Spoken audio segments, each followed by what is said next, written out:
Okay, Lian, in 1 minute, paano nakaalis ng Pilipinas si Alice Guo? Okay, start natin. May Senate arrest warrant si Alice Go pero hindi to galing sa korte, so it's kind of weaker. Meron siyang Immigration Lookout Bulletin Order pero hindi naman ito kayang pigilan siyang umalis ng bansa.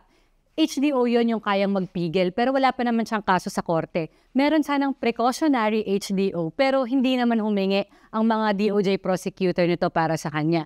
Meron siyang passport kasi hindi mo naman pwedeng basta-basta kanselahin ang passport ng isang tao. Kaya pinakancel yung birth certificate niya para no nationality, no passport. Pero hanggang ngayon, pending pa rin yun. Pwede sana siyang monitor ng DILG dahil mayor siya. Kailangan niyang kumuha ng travel authority. Pero hindi rin nangyari to.